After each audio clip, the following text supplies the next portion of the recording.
其实我有很多朋友都不太理解，我为什么会接受公司降薪把我从加拿大调转到西班牙这件事儿。按照当时的汇率算，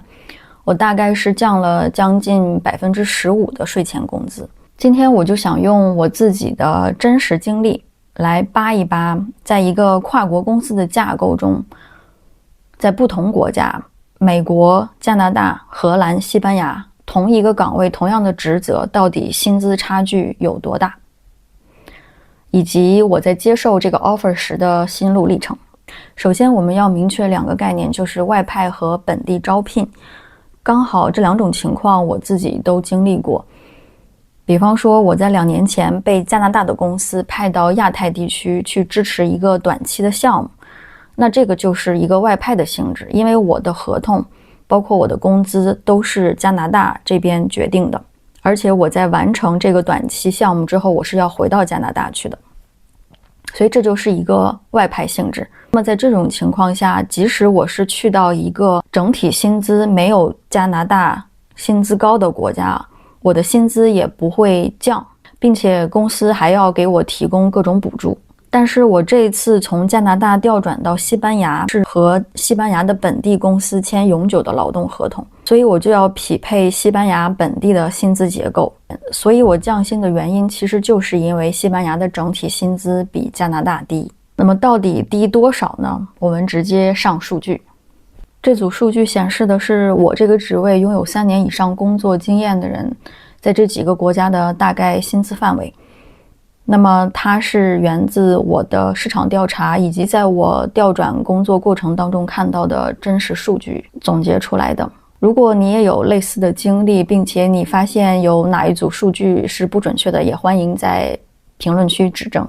前2列显示的就是这个薪资范围，第3列我是取了中位数，并且把它转化成了欧元，以方便对比。第4列就是以西班牙为基准各个国家大概的薪资比例。我们可以看到荷兰大概是西班牙的 1.35 倍，加拿大会比荷兰稍微低一点。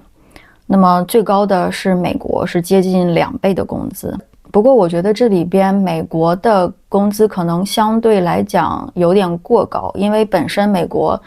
它不同地区薪资差异还蛮大的，所以我觉得实际情况可能会稍微低一点，不到2倍吧。我发现比较有意思的一点是，我记得在我出国之前就看到过这样的说法，如果你在国内工资能够达到税前50万，那其实你出国给你带来的生活品质上的提升可能不会很大。所以我觉得从这个数据上也确实说明了这个问题，至少它在我身上是这种情况。也许我当时选择出国并决定待在国外的原因，就是因为我的这个工作当时在国内还赚不到50万。我觉得在这组数据当中显示的这个倍数，它其实并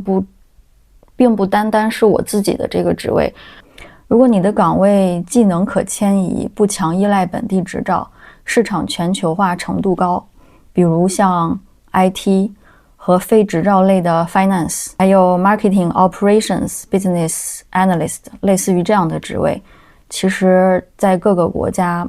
我们看到的薪资比例可能大概都是这样。那么了解了这背后薪资差异的原因，我是不是就完全接受公司的安排呢？其实也不是，因为在内部调转的时候，你还是有机会跟公司去谈判的。我当时接受这个工资的底线就是我的生活质量在搬到马德里之后不能比多伦多的低。比方说我到手的工资除去一些基本的生活开支以外，不能少于我在加拿大的工资。那么我当时这个数据我要怎么去算呢？我当时用的一个网站叫做 Nubel， 我不知道它是不是这么发音。这个网站它就是对比不同国家以及城市在生活成本上的差距，从住房、交通、购买力，甚至细化到牛奶、加油分别差多少百分比，它都列得非常细。而且我后来发现，我公司的 Mobility Team， 也就是负责员工内部调转的这个组，他们也是参考这个网站的数据，所以我觉得它应该还是挺权威的。我会把这个网站的地址放到评论的置顶，以方便大家去对比自己感兴趣的国家和城市生活成本。不过这个网站虽然它很权威，它跟实际情况还是有一些差距的。比方说在这里边他提到多伦多的租房大概是比马德里高将近12%吧，但我实际的调查是，比方当时在多伦多 downtown，租一个 studio 大概是2500到2700加元，折合成欧元大概是1500到1600。而你以1500到1600是很难在马德里的市中心租到同样面积、采光、舒适度的单身公寓的。所以我当时就是结合这个网站的数据以及我自己当时能够查到的实际的数据，来列了一个生活成本的对比，然后拿着这个数据跟公司去 negotiate。但是税这个东西是你不到实际工资拿到手的那一刻，你是真的不知道到底差距有多大。我现在其实有点不太记得我在加拿大的税后工资是多少了，但是我的感觉是，虽然我在西班牙的税后工资肯定也比加拿大少了，但是好像我攒下来的钱却比当时多了。我觉得这背后的原因可能未必是我真的谈下了一个好的 offer， 而是我的生活习惯有改变。因为我在加拿大6年搬了7次家，因为你每次搬家的时候，你都会发现有很多东西我这1年可能都没怎么用了，所以后来你买的东西会越来越少，你留下的是真正的生活必需品。所以自从我变得极简了之后，我的生活成本就降下来了，所以也自然而然就攒下了更多的钱。所以我只能说，我虽然降了工资，但是我也没有觉得我的生活质量比在加拿大下降，所以目前来看，我觉得还可以。